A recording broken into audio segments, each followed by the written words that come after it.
Welcome to the Better Call Saul edition of the Serious TV Drama Podcast with Scot and Dan. I'm Scott, and with me as always, the merry wanderer to my Bavarian boy, it's Dan. How you doing this evening, Dan? I'm good. But I was kind of hoping you'd refer to yourself as Colonel Ty now that you're walking around with an eye patch. No one knows what we're talking about. An eye patch might not look too bad on me. So No, you could pull it off. You'd look like when O'Brien is playing the Falcon in that James Bond Deep Space Nine episode. I think that's how you... Leave it to you that didn't take long. Leave it to you to make a Star Trek reference that fast, and also references would be like, what? Just so the kids out there know what you're talking about. Yeah, I've developed this little weird, pretty much determined as some sort of sty under my left eye, which leaves it just, it's not like horrific looking. I mean, it's one of those things that one might not even notice unless they're looking for it, but it's like having like the tiniest little swelling black eye kind of thing going on. Like I got into a fight with a very small person or something. My son had one. My son had one last week, and it went away pretty quick. Yeah, I'm waiting for it to go away. It's one of those things where if it still is bothering me to the same extent by Friday, I might actually seek medical attention. But right now, I'm just hoping it'll just go away with the occasional warm compress and such. Hence the eye patch joke. Yes. I heard that a couple times when I was out the other night as well. Nice. Someone was saying that they're going to crochet me an eye patch. I was like, all right. It'd be cool to have just as a memento of, I don't know, like your eye being messed up for 3 days once. Yes. I like to keep mementos of all my minor injuries as I get older. But we are not here to talk about eye patches. We are here to talk about the latest episode of Better Call Saul. So I guess without any further bantering or ado or whatever, let's just get down to it and talk about Better Call Saul.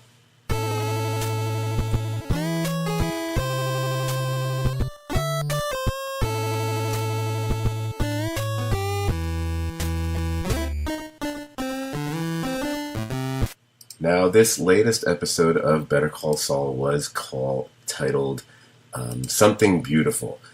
And I will say right now that I forgot to take a look at who wrote and directed the episode. I'm actually looking that up as I stall.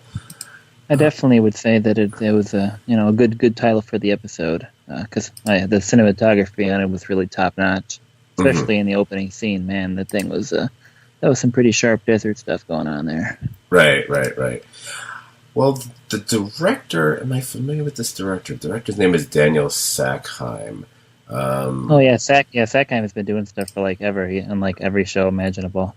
Yep, you're right. I'm looking at his resume right now, and he literally has a handful of episodes of every other pretty good to really good show. From The Americans to Game of Thrones to Man the High Castle to The Leftovers and Ozark and Better Call Saul and Southland, Longmire, as you always like to mention. Longmire. Yeah, dude's got a bunch of shows under his belt, and apparently he's slated to direct the third episode of the third season of True Detective too. So I know that'll excite you. Great. So that was the director. And the writer, we are familiar with. The main writer for this episode was Gordon Smith, who has turned in some of the more memorable episodes, if I recall, of Better Call Saul. And of course, Yep, and very true. so, you know, that's it for the credits. Let's get to the show. Yeah, the opening. What I love about the opening, other than the fact that once again it's, in the tradition of both Breaking Bad and Better Call Saul, it's beautifully shot. The way the shots are put together. It's not just pure cinematography, but things that just look pretty. It's the mise en scène and how things are in the frame and whatever. But and that's a tradition that carries on from Breaking Bad and to this show. And another thing, which I would say has become a trope of both television series, is that they like to, every once in a while, they like to take their time and just show us the process of a plan, something being executed, being put together, being put into operation, usually without any dialogue. We've seen that on this show several times. Remember that's happened with Mike a few times over the last few seasons on this show. And in this instance, we're witnessing the staging of, they're basically faking a gangland style hit on Arturo and Nacho. And for the first several minutes of it, I think there isn't any dialogue until Nacho gets his second gut shot from what's his name? Guy's name, Tyrus, who shoots him for the second time. I think Victor shoots him the first time through in the shoulder, and he gets the gut shot from Tyrus later on. So I was kind of enjoying this. It was the whole thing was very reminiscent of stuff we've seen before, whether it be like with Mike putting something together, and this.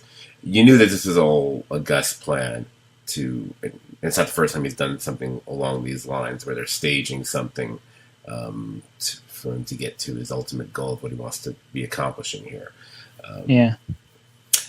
I mean, I enjoyed it. It adds one more level of sympathy or empathy that we have for Nacho, because he's getting further and further into a bad situation, and with the I don't know if it's irony or not, but the fact is he had done this whole thing with, Don Hector to get out of the situation, and now he's probably he might be in a worse situation to a certain extent. So. But I very much enjoyed that. And the way that the whole Nacho thing plays out through the episode, I kind of was enjoying that as well, because once again, you got to leave it to a show like Better Call Saul and the people behind it to take something, the entire sequence of him being brought to the veterinarian, Dr. Caldera, and the whole process of taking care of him, whatever. This is something one can think of any number of movies or TV shows where we've seen that.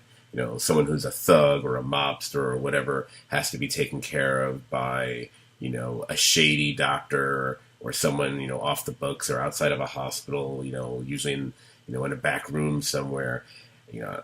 It's quite commonplace at this point. I love that they still found a way to make it different and fresh, and that goes back to the way it's shot, the cinematography, and the use of sound and the distortions on the soundtrack. Yeah, really nicely done. Really, I always like when they take their time on the show, and then whenever they find interesting ways of doing stuff. Interesting. There's that word again. Yes, it's one of those danger words for us. We just gotta start saying fascinating, and then I can think it's a Star Trek reference, and then everybody's happy. There you go. But it also gave us the opportunity to see the cousins in action to a certain degree. Again, not murdering action, but just taking care of business, being methodical. It's interesting how many characters on these shows tend to be very methodical in the way they do things. That's a very Gus Fring thing, and also, but anyone who works for him tends to be that way. Mike might be one of the most methodical people I've ever seen on television, and Nacho certainly is to a certain degree as well. But all this stuff with Nacho, other than making us feel sorry for him, really is there to get to Gus having that conversation with Balsa. Yep. And eventually getting to what his true plan really is, which is basically, to eventually, because he wants to wrest control of the business for himself and not be under the cartel's thumb. And I know one of the big things was, one step to doing that is start using your own suppliers on their side of the border, so to speak, and not be dependent on the cartel that way. And this was one of the ways that door is being opened, apparently. So yeah, that was kind of interesting. Plus the extra side benefit, because by making this look like Mike's drug raid on them from a season or two ago, I guess that'd probably be 2 seasons ago, I think. But it also has a benefit of, presumably some kind of gang type war happened between the Salamancas and somebody not Gus's people, which right. Just clears the playing field. So it's really smart on multiple levels, as Exactly. well as a fuck you to Nacho for messing up his messing his own agenda against Hector and all that. So it's just really smartly written and a good just a nice consistent portrayal of Gus Fring and how many steps ahead he can plan at once. Right, exactly. This is a plan that's not a lot of plans that we tend to be they have one motivation, one directive. His, at least in this instance, especially, it's working on multiple levels. And the natural ability of a chicken franchise manager, definitely. Yes, and of course, one of the things this does eventually lead to, which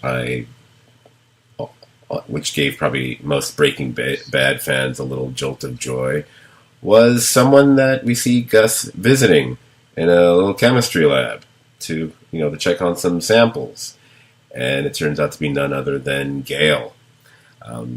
I believe you were pretty happy to see Gale, if I'm not mistaken.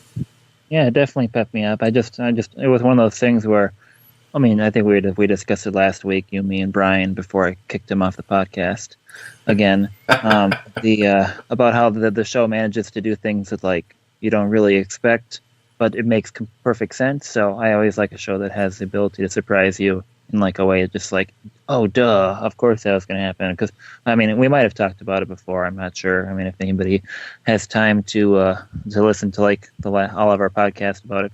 Maybe CJ, if you get your wheelchair stuck in an elevator, you can listen to every episode up and let us know. But I don't know if we've talked about it or not. But either way, I was surprised on Monday night, because in a very pleasant way. Yeah, I have a strong suspicion at one point in a previous season we mentioned Gale as as someone that might logically possibly show up at one point. But I don't know that for an absolute fact. And considering I made at least 1 or 2 mistakes on our previous podcast, I don't want to be held to that either, because I probably didn't. I'll get to at least one of those mistakes as we get to that part of the episode. But yeah, it's fun seeing that character again. I'm always gotten a kick out of that actor. I think his name is David Constable. Constable, yeah. I don't know if that's how it's pronounced, because I can't pronounce names or most words. But I always liked him on that, because I've seen him. I know he plays a character on the show Billions, which has been recommended to me. I haven't seen it. I don't have Showtime, so I don't care. But I've seen him on enough other things, as have you. Right? Yeah, Damages. God. His character on Damages and his character on Breaking Bad and what we see here are about as night and day as you get. And I just love that, because he's such a friendly, meek little, dork on this show, Yeah. and he's such a horrible, nasty, well, killer Yeah. on Damages, and I'm sure he's played an array of characters elsewhere. But it was really great to see him. Yeah, we definitely like these guys that we see in supporting roles. It's always nice when we get to see them actually like have a little, be able to show their range a bit, rather than like back in the old days when everybody would get typecast. It's nice when we get to see guys have the ability to flex their muscles and show that they have that ability. Oh yeah, and and again, it was really nice to see him. I mean, if we're going to be really what's the word? If we're going to really be it's hard to say that we're unbiased about the show. We talk about the show because we like the show, whatever. But if one was going to be in any way, shape, or form negative about it, and I'm not trying to be negative about it because I loved seeing him on it. But at the same time, I would say, of all the characters that we've seen pop back into the show from Breaking Bad, this is probably the one that was probably the closest they got to, like, what's the phrase you like to say all the time? Not fanboy, fan service. Is that the phrase? Yeah. Yeah. Yeah. It was because it wasn't absolutely necessary to have him there, because he's probably not going to be working in that laundry thing, whatever, for a few years. No, and we've already seen a flashback scene of him and Gus setting up a super lab, but there could be stuff between that point and this point that they're still going to show. I'd like to think that this won't be the only time we see him. Yeah, well, I guess that remains to be seen. I mean, I haven't seen if he's scheduled for any other episodes. I haven't IMDb'd it or anything. Not that they would necessarily reveal that on IMDb. Sometimes they try to keep that information, off the book, so to speak. So I am unsure if this is a one and done kind of a situation, or we will see him again. If it's one and done, it might be one of those like a little bit of a winky, indulgent, listen to him sing, it's cool to see him cameo type thing. Not not annoying, but it definitely would end up having it would just feel a little bit more organic if we did see him again. Like if this is the the first step to something else, or even if you'd see him again next season or something. They just kind of moving his story forward a little bit. All right, but the flip of that is that we would not even realize that for some time. So Right. I don't think it takes anything. I mean, except for when one does a rewatch or a binge in the future or something, one can say that. But right now, we don't know. I mean, I'm okay either way, because I liked seeing him again. It felt like it was this, but at least it's planting the seed there that we know what it's going to grow to, as opposed to like a character just like walking on that really had no business in that place in history, other than he just wanted to find a place to stick someone in there. At least you can see why they would have him here, just to plant the seed for what's going to happen later on. Again, it's one of those things that I'm always assume the vast majority of people watching Better Call Saul watch Breaking Bad as well, so they see him, instant recognition, a smile, maybe a little sad, but for people for the very few people out there who haven't seen Breaking Bad, it's like, just an interesting, odd, little quirky character, and they have no idea. It's like, I got news for you. Yeah. So, but yeah, it definitely, it seems like, it won't be the kind of thing that ends up bothering us in the long run. I love it either way.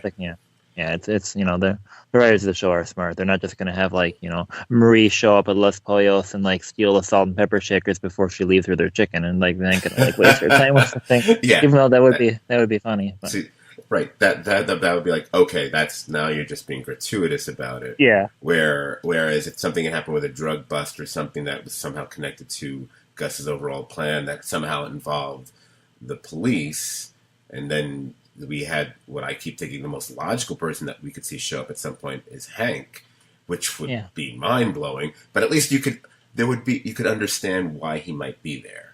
You could see, right. you could excuse that. Marie, like in the scenario or something like that, would be problematic. Yeah. Well, I'm still holding out for a pre-meth Wendy more than pretty much anything else. We are so on the same page on that one. I've been thinking season after season we're going to see pre-crackhead Wendy, and even if she's just like working at an A&W, which would be awesome in itself, I'd be happy.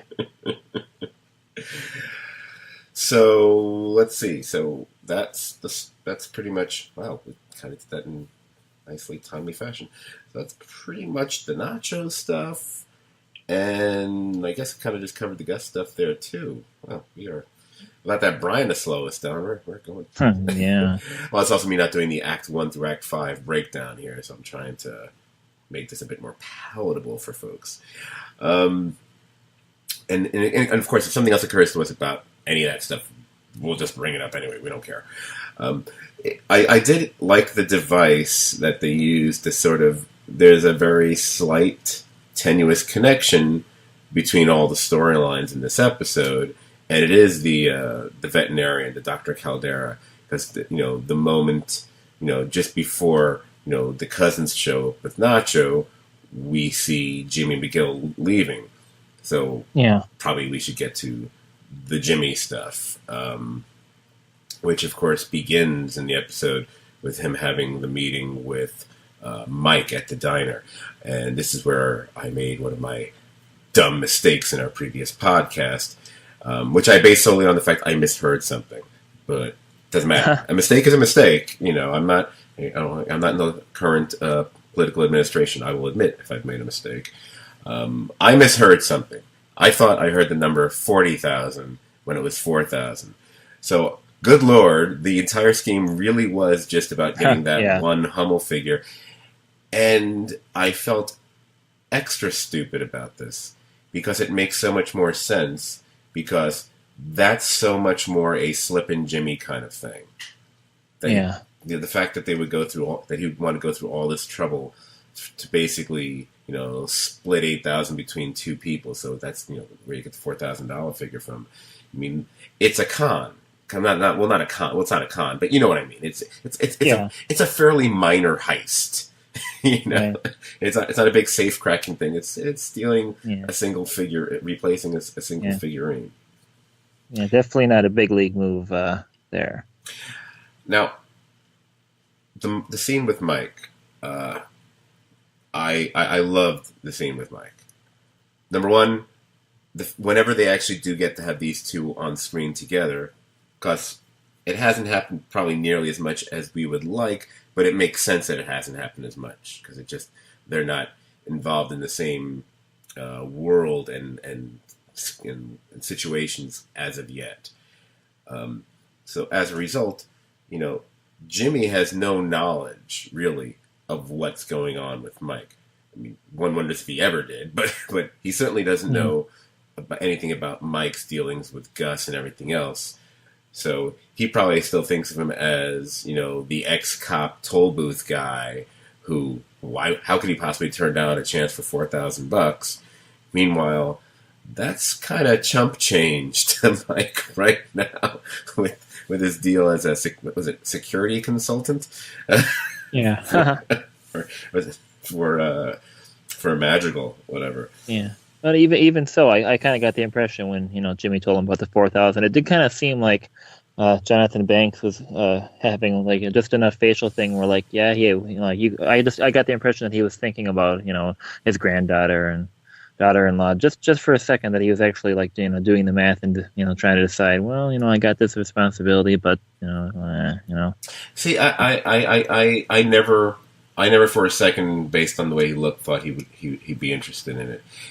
The thing I thought was interesting about his performance there, and not just the words that came out of his mouth, which I thought were fairly significant, but this may actually be, and we'll see if there's future moments on this show, but this might be one of the few times we've ever seen Mike express any sort of concern or empathy for Jimmy. Yeah. Because I think it's very clear by the way he's looking at him, and he does say, I'm sorry about your brother. And he says, this isn't for me, and it shouldn't be for you either. He's looking at it. He can see what's happening. And, and because he knows Jimmy from the beginning. I mean, maybe he may cut his corners and, get involved in his little shenanigans. but he's not a quote unquote bad guy. And for him to be meeting him in a diner, desperately trying to run the scheme for a Hummel figure, there's something kind of sad about that. And I think the fact he knows that his brother just passed away, at least as from Mike's perspective, maybe that's what's pushing him to be acting in this manner, to suddenly have a scheme like this. And honestly, there is perhaps some degree of truth to that. I mean, he certainly is, quote unquote, slipping again. Yeah. Yeah, and then Mike has a perspective too of, he was, kind of involved in Jimmy's fucking chuck over and, chicanery, the episode, because, he was, skulking around the house, doing stuff. So it's not something that Mike would feel guilty about, but it definitely is something where, like, he would have a different perspective as to, Jimmy's behavior and this kind of when it comes to anything to do with his brother. Right, absolutely. So I really kind of liked that, and that was and I really liked the measuredness of his performance, especially playing off of Odenkirk, who I also find it interesting that more often than not, I always find Odenkirk and his voice to be a lot lower and raspier now than the voice that we heard him use when he was on Breaking Bad, and I wonder if that's almost just part of the eventual transformation. The fakery, so to speak, of Saul Goodman even lends itself to his voice, because you think about it, he never sounds all that raspy, but listen to him like during this entire scene and other scenes as well. It's like his voice is definitely has a bit lower edge to it than we ever saw, I think, for the most part, on Better Call Saul. And it's something that literally just occurred to me during this episode, and I thought about it. And I watched a few minutes on YouTube of a Breaking Bad episode just to make sure I wasn't crazy. It's like, yeah, okay, his voice is different. That's interesting. It's just one more level to, I think, to Odenkirk's performance. Someone who probably doesn't get as much credit as he should, even though he does at least get his nominations now for the part. But it's really wonderful work by him as well. Oh yeah, I'm totally a fan. As you may recall, I wanted him to be the best actor over John Hamm one year. Yes, I recall we had our little I don't know, opinions. Yeah, opinion. It was like, we both had our candidates that we were supporting. So yeah, the last time we had something with two really good candidates. Anyway, veer away from that. Veer away. Right before we recorded, I picked up the first season of The Outer Limits on Blu-ray a couple months ago, and I'm slowly working my way through it with the kids when I have time before bed, because I watch spooky stuff with my kids before bed because I kind of like that. So we watched the second episode of that 100 Days of the Dragon, and there was so much in there that reminded me of current political malarkey. I'm just like, ugh. I don't think there's any kind of face swapping going on. But there's definitely stuff that's just like, ugh, this is 50 years old. Ugh, this doesn't feel that much different. It's progress. It's fascinating when one dips 50 or 40 years ago and finds something which is eerily prescient, or even just a couple years ago. I mean, everything from and I'll even be able to connect to what we're talking about. Like Network, for example. Yeah, I still have to watch that. Okay, I have it recorded. Okay, well, you need to see that movie, and folks can read the book too. But that it's crazy how on the nose and how much it saw what was going to happen to media, the news, entertainment as news, and the way people act and react to things, and it's brilliant. And I just saw a discussion of somebody was talking about that, in a film group or something on Facebook, and they were talking about how Network was kind of like a spiritual successor to the Billy Wilder film Ace in the Hole, which we've discussed on the podcast way back in the day, but just kind of in the same vein of, nothing has changed, and I guess this is why people are progressives, because they don't want us to still be the same shitty people we were 60 years ago. Right. and to tie and to watch how I do this, and to tie it to the shows we're talking about, they actually have they've turned it into an actual stage play that has been in London for a number of months and is now going to be debuting here in New York on Broadway later this year with the main character. Although I always think he's not actually the main character personally. He's actually not. Howard Beale is going to be played by none other than Bryan Cranston. So nice. I am hoping that somehow, now that my finances are starting to get slightly better, but not really, I might still figure out a way to nab a ticket for that, because I think that would be amazing to see in person. Yeah. And I will wait out there. I'll wait out there for my play bill. No, I won't do that. Maybe I will. Oh, I already have a signature on something. I don't need to. Anyway. So, back to Jimmy. So, he ends up going to see... That's when he goes to see Dr. Caldera. And we get to see yet another moment of Jimmy doing the cell, wherein he gets on the phone with someone that we don't know who it is as of yet, but it's whoever he's trying to enlist in his scheme to get the Hummel figure. And basically he just gets on and asks him if does he shit gold, I think is what he keeps asking. So obviously he convinces the person on the phone.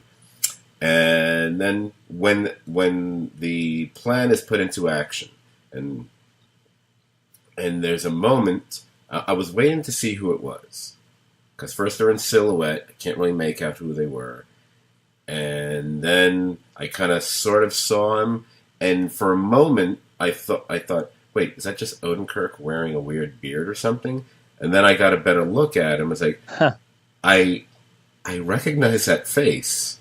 He's got it. And once I recognized the face, I'm like, he's got to be someone from Breaking Bad. And now, before they showed who it was, did you think it was going to be one of the two guys that we came to know in Breaking Bad as his usual henchmen that he usually hired, the Bill Burr and the comedian? What was his character's name?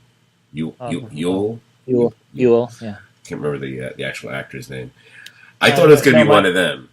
Yeah, my first thought was, just based on how he was going through the veterinarian, is it would be one of those schlubs that didn't go on the Pimento mission with Mike and Price back in season 1.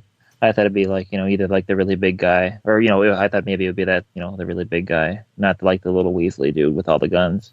Oh, okay, I remember who you're talking about. Oh. Yeah. Well, I just thought this would be a spot where they could pop in a Breaking Bad character, and you can see like, oh, it's the beginning of their connection, just like we saw Yule in last season. And so the guy looked familiar to me. Now I'll confess, I was right. I was like, I know who that is. I just can't think of who it is. I did have to go online. I'm not as big an expert as I thought I was. And yes, he is from Breaking Bad. That was Ira, who we came to see in season 5 of Breaking Bad as the guy who was running Vamonos Pest, the extermination service that Walt and Jesse ended up taking over, whatever. And who was brought to them by Saul Goodman. So this begins their connection. So yeah, so we actually see the seeds of a couple different relationships that come to more fruition in Breaking Bad. Although this is clearly a much more minor one than, say, Gus and Gale. Yeah, but it just does open the possibility of like maybe we'll see Todd sometime or something like that. Not exactly a small character or a small cameo, but still something that you theoretically could see. Todd might be tough based on the age situation, but yeah, yeah. I think Jesse Plemons is. I think it's he's got a kind of one of those heads that's starting to blow up a bit, but you never know. It just happens. Happens to all these guys. We like, not all these guys, but Duchovny and some of these guys. I mean, as they age, their heads just kind of, I don't know, fill up with air. They look like Mr. Mackey on South Park after a while. Good Lord.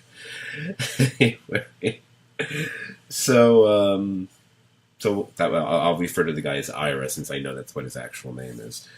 So Ira's trying to make off with the Hummel figure, and it turns out that the owner of the copier store, Neff, is still there. That he's on the outs with his wife. I totally love the conversation, although we only hear one side of it, which is fantastic.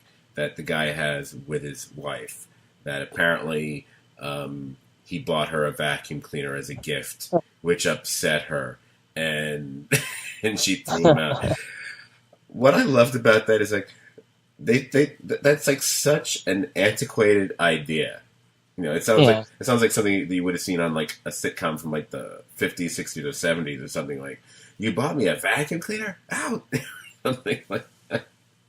Yeah, I know. I was trying to think of some way to, I like when he started arguing with her. I thought maybe they're going to do some, cute double indemnity nod, because I mean they confirmed on the Insider podcast last week that they named Neff, based on Fred McMurray's character in that, but no, they just did their own thing, and it definitely was funny. And I mean, this whole scene was just the funniest thing they've done for quite a while on Better Call Saul, in my opinion. Oh, I mean, between the phone call itself, the pizza order, his stomach issues, and then the pizza.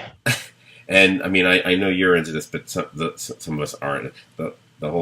The various pizza breads that to go along with. Oh yeah, Dippin' Sticks, which of course we've mentioned them Breaking Bad a couple times, and he ordered from the same place that they tend to order on there. So it was nice to see that. It definitely made me. And he's watching or listening. Right, and he's watching or listening to like these management training tapes, which sound like something out of the 80s or something. The whole thing I loved how everything had a very antiquated feel to it, which in a way I guess almost makes sense, because just the idea that there's a place that their big specialty is copiers, and yes, of course, copiers are still a big thing now, but there's something about it that just feels very retro to me. Right. Yeah. Because I suppose at some point, like pretty much every printer came out with that option. So I suppose they're definitely they're not the greatest thing, but but copiers definitely. Well, they're still huge in every office, but every copy is also it's a printer and a scanner or whatever.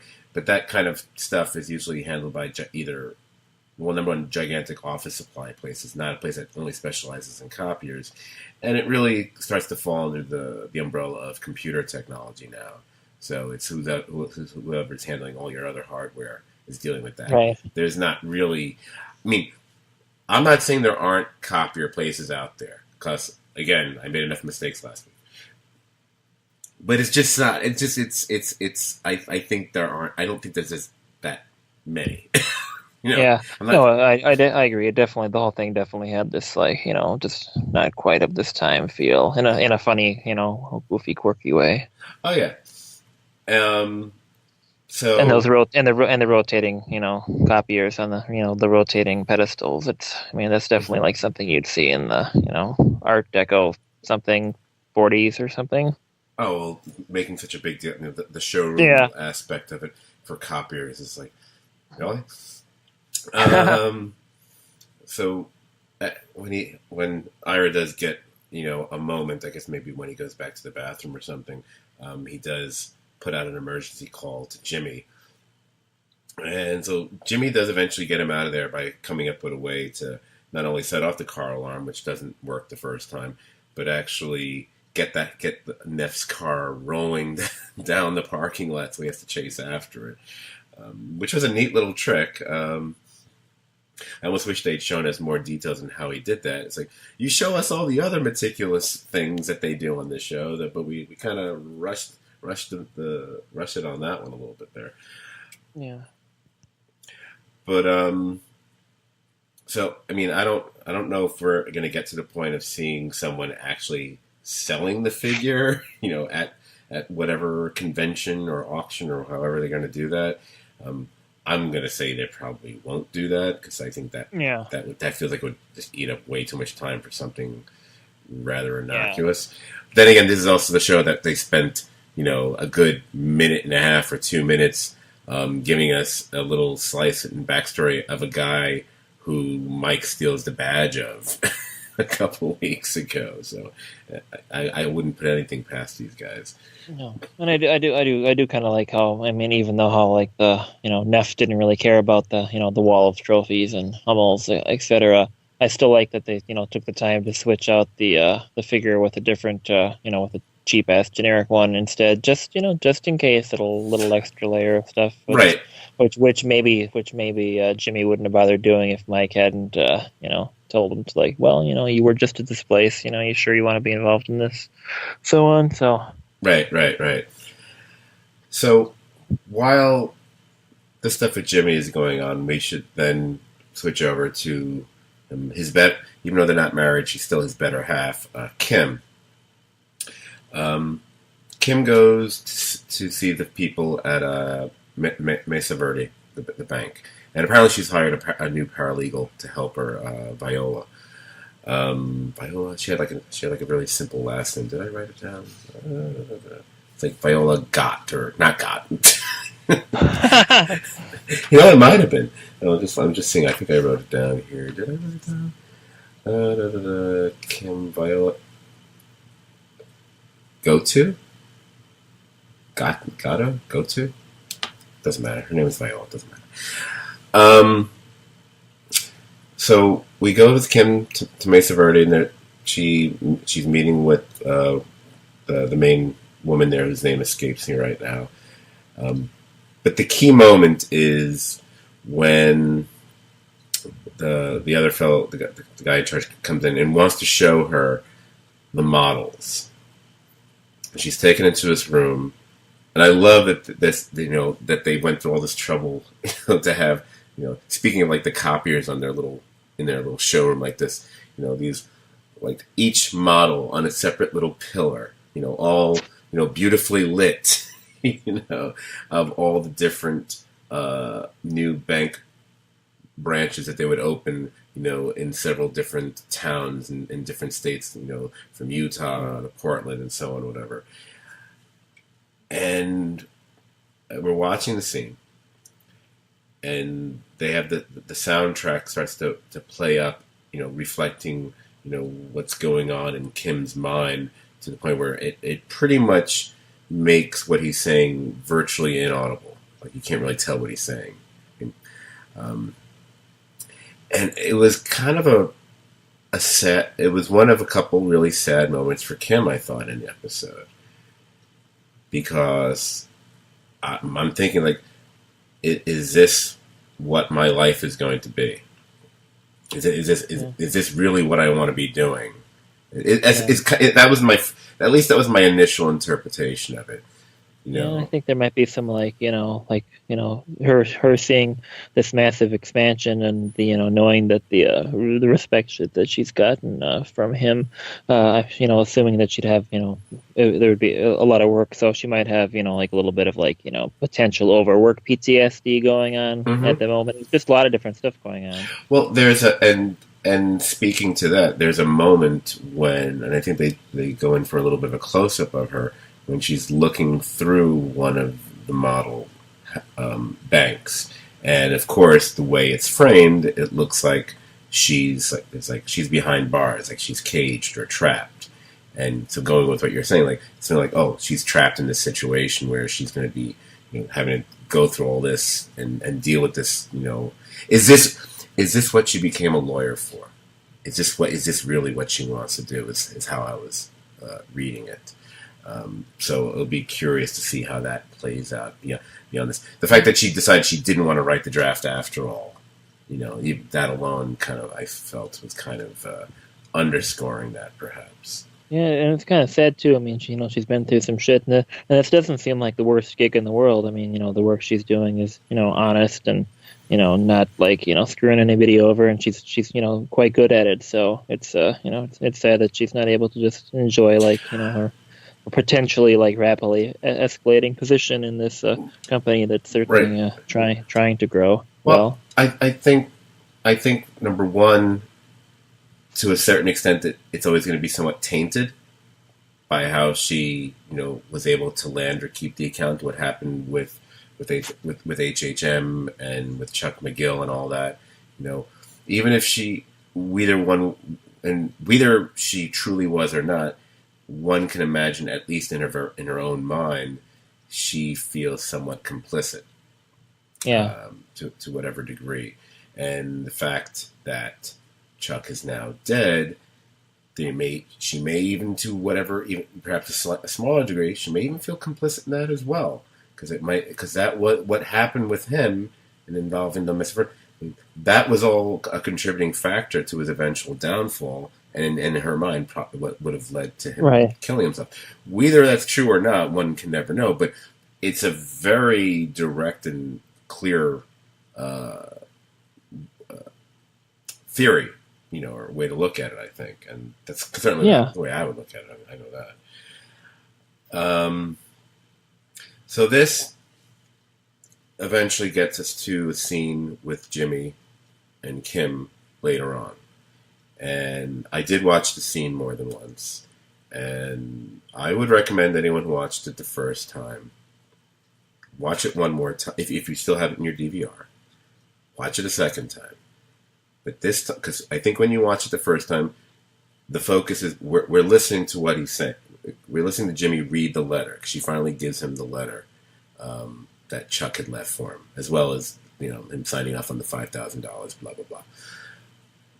And I think when you watch it the first time, the whole thing is about you wanting to hear what he says. So if you're focusing on anything at all in the scene, at least for the first 2/3 of that reading of that letter, we're focusing on Jimmy. My recommendation, because I did this, watch it the second time, just keep your eyes on her. I'm talking about before they switch the shot, because the shot eventually focuses on her. But before that, when it's a 2-shot, watch her, and then if you didn't know it before, then you realize why we go on and on about how much we love Rhea Seehorn and her performance on this show.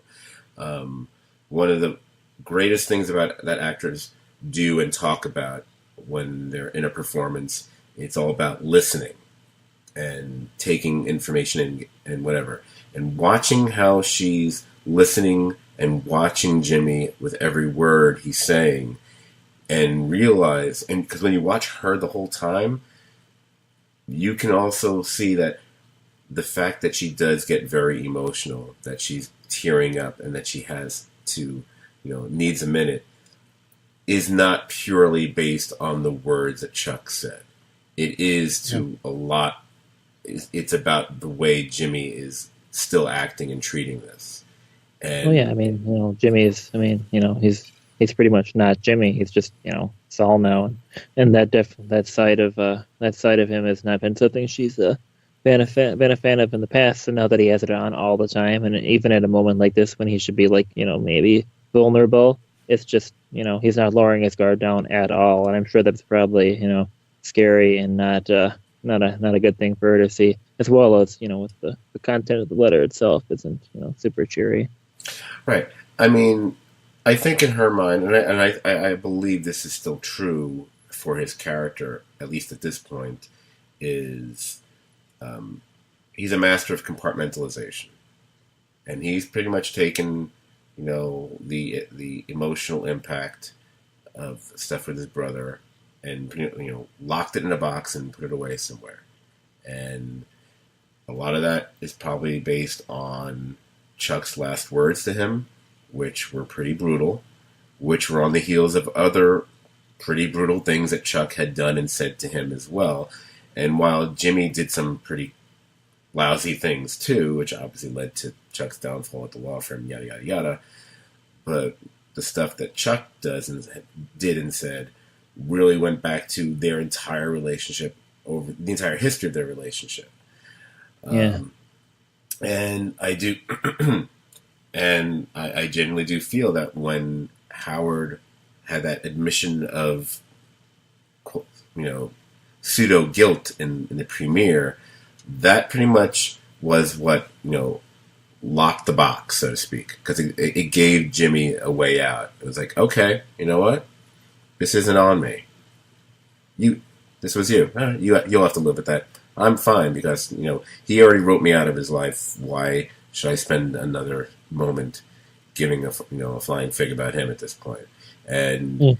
now whether he's just in an intense form of denial, which may lead to some sort of breakdown at some point later this season, or whether he's just, this is the path he's taken and he's not going to diverge from it, remains to be seen.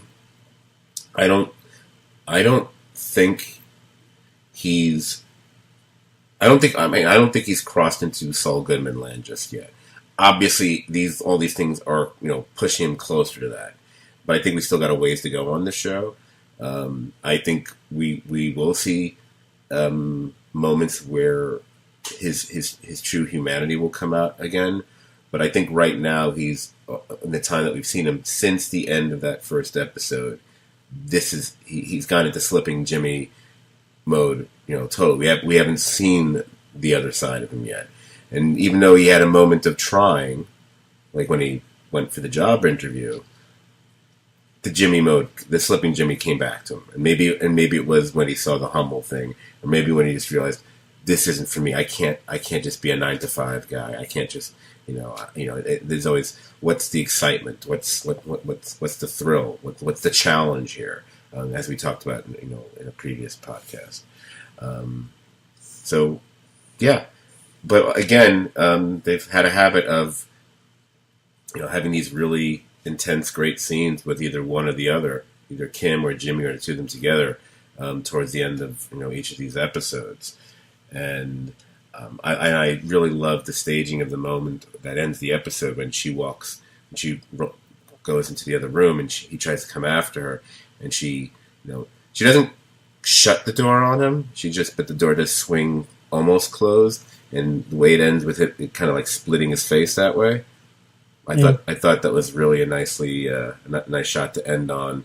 And of course, you can read any number of things into him standing in a doorway and what it leads to, him being split in half, and whether this is which half of him that we're looking at, all that kind of stuff. They clearly were thinking of all those things when they put that shot together, I thought. Oh yeah, totally. Trying to think if there was anything else that stood out to you, or something that we kind of skipped by that merits a few words here, while I try to sift through my scrolls. The car that they have Nacho say was the one that shot him up. Mm-hmm. Is that? I don't think that's something we've seen before. Do you have any idea if that's something we might have seen in Breaking Bad, or if it's just they're gonna set up, we'll see whoever drives that next episode and then they'll shoot them up or something. He said it was a silver car. I think that was the only thing he said. Firebird or something. Yeah, it might have been a Firebird, right? I don't remember it. Yeah, me neither. So my assumption is it'll be something that we'll see later, but it's not something that we've seen before. But again, could be wrong. But I think I think you only make mistakes when Brian's around and you're worried that he's going to kick you off the podcast, which is enough to throw anybody off their A game to be sure. Oh, I gotta be nice to Brian. I was actually listening to another podcast earlier today while I was working, which is a rarity, but there's only a short series of them, and they're so short I don't mind. And Brian actually was a guest on one of the two episodes I listened to, and he did a nice name drop for me in a complimentary fashion. It's like, oh, nice. Yeah, I probably should. Yeah. Unlike other people connected to that podcast, he actually remembers my name. But I should. Yeah. Well, whatever. Scott, Eric. I think that. Son of a bitch. Yeah, I think I should be nice to Brian too, because at some point I probably will be on death row, and I seriously might need him to file some kind of appeal paperwork or something, or maybe smuggle a file into the jail with his sweet ass beard. I don't know, something, but I probably should walk back some of this criticism a little bit that I'm spewing. But it's all jealousy anyway, because he's definitely smoother than me, and he's got that sweet Southern voice without the negative attitude and the assuming that the war was about states' rights and other foolishness. Oh, what did you actually think of the letter from Chuck? By the way, I never even. No, it was nicely done. I mean, it was kind of like, I wouldn't say I was like on the edge of my seat, expecting like to be something major in there, but it was definitely like, close to that thing where just like, oh, how this is going to end. But at the end, the letter ended up being, just, not the thing. It was more about the way that Jimmy was reading it and Kim Right. was reacting to it in the end. How long? Oh, So, I mean, like one gathers from the content of the letter that this was something he wrote back when Jimmy was still in the mailroom yeah, I get that. at the Yeah, law firm. like, Bef- oh yeah, you're in the mailroom. You're good at this. Definitely pre-American Samoa legal trickery. which which makes me go, wow, he decided to write a letter in case he dies that long ago. It just seems weird. And Yeah, maybe. Yeah, I suppose maybe it could have been like at the beginning of his electromagnetic psychosis, where like maybe he thought like it was like serious shit and it was going to progress. So maybe that's when he started doing it. oh yeah, that actually makes sense. I love his deadpan reaction to the 5,000. Like, oh, I Huh. could pay off my Mastercard, and I was thinking, wow, that would even cover half of my. Oh, actually, it would not. No, it would not. That's true. I'm just sifting through, trying to read what the hell I wrote. It's not easy with the puffy eye here, but I think other than the letter, I think that was pretty much everything about the Yeah, episode. I think we covered it, but I definitely was impressed with it. Another solid Gordon Smith episode, and they definitely managed to have a nice balance between the cool, brutal gang stuff and the like genuinely funny caper stuff, and Yeah, then the ha- the emotional crap we are going through, right. with the Kim and everybody. All there wasn't a ton of Mike, but a lot of the characters had plenty of room to do stuff in this episode.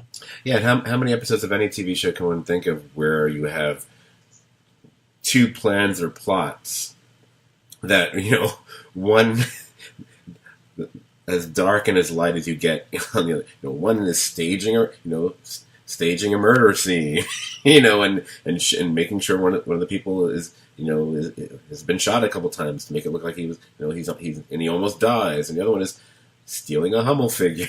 Yeah, I really did get a kick out of that the more I thought about it. Yeah, it's another excellent episode of the show. I think I I love the fact that I still. The thing about this show is like with a show with all these characters and we know where they lead to in better Breaking Bad, as I've said in previous podcasts. I'm still not sure where it's going to go for this season, at least as no, far as Jimmy is concerned. yeah, I can one can kind of surmise what they'll get to between season to season as far as Gus stuff is concerned, and yeah. I then think with Mike, but not Jimmy. yeah. Jimmy's more of the mystery here, I think.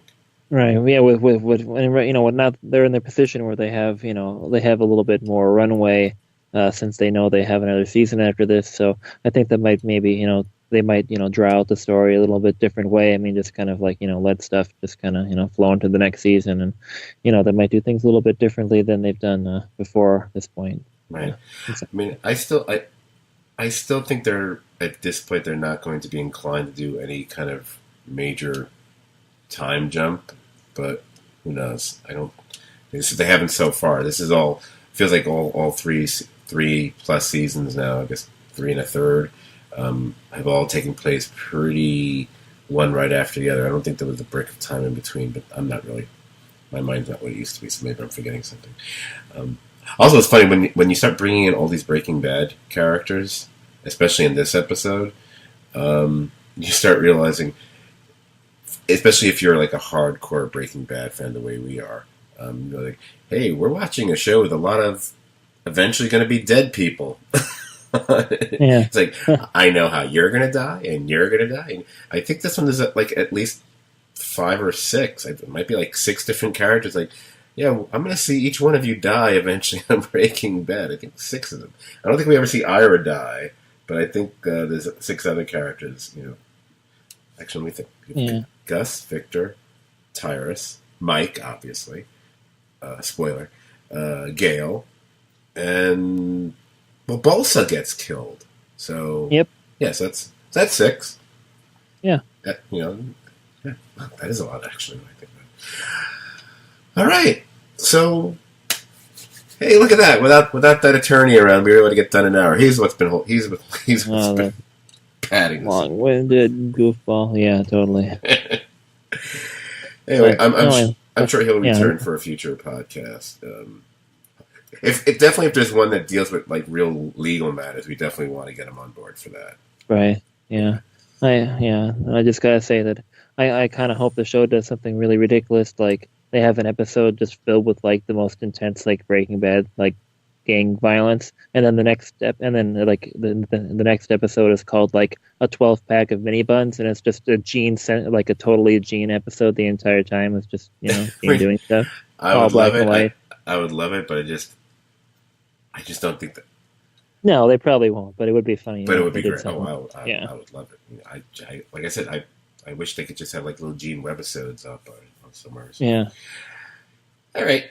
So, if you enjoyed this podcast, people, then you probably enjoy hanging out on our Facebook page as well.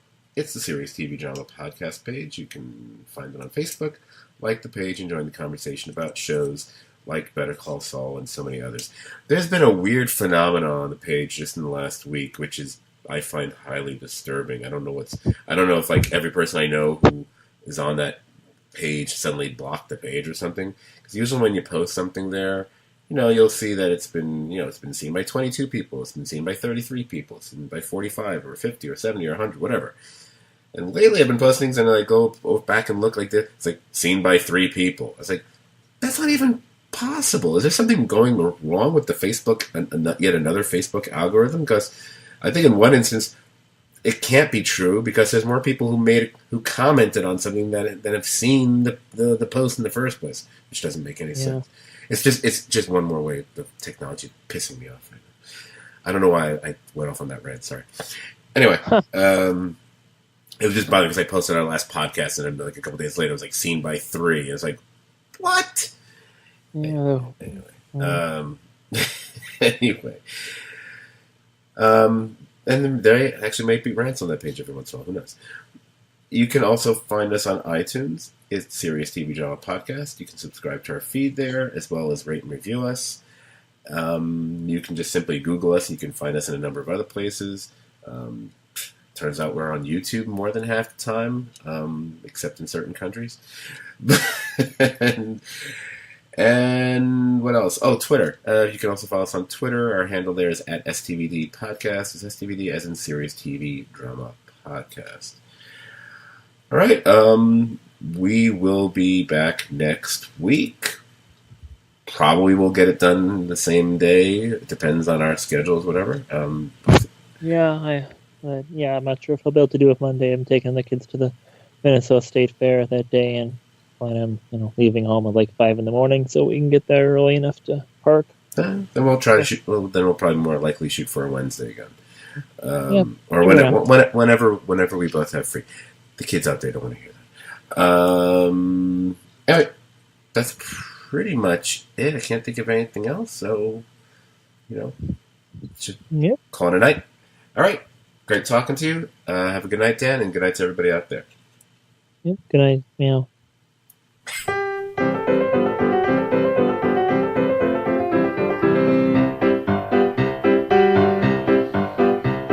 There's antimony, arsenic, aluminum, selenium, and hydrogen and oxygen and nitrogen and rhenium, and nickel, neodymium, neptunium, germanium, and iron, americium, ruthenium, uranium, europium, zirconium, lutetium, vanadium, and lanthanum, and osmium, and astatine, and radium, and gold, protactinium, and indium, and gallium, and iodine, and thorium, and thulium, and thallium.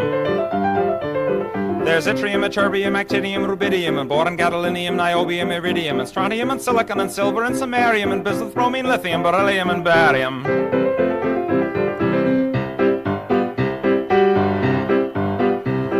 There's holmium and helium and hafnium and erbium and phosphorus and francium and fluorine and terbium and manganese and mercurium, molybdenum, magnesium, dysprosium and scandium and cerium and cesium and lead, praseodymium and platinum, plutonium, palladium, promethium, potassium, polonium and tantalum, technetium, titanium, tellurium and cadmium and calcium and chromium and curium. There's sulfur, californium, and fermium, berkelium, and also mendelevium, einsteinium, nobelium, and argon, krypton, neon, radon, xenon, zinc, and rhodium, and chlorine, carbon, cobalt, copper, tungsten, tin, and sodium. These are the only ones of which the news has come to Harvard, and there may be many others, but they haven't been discovered.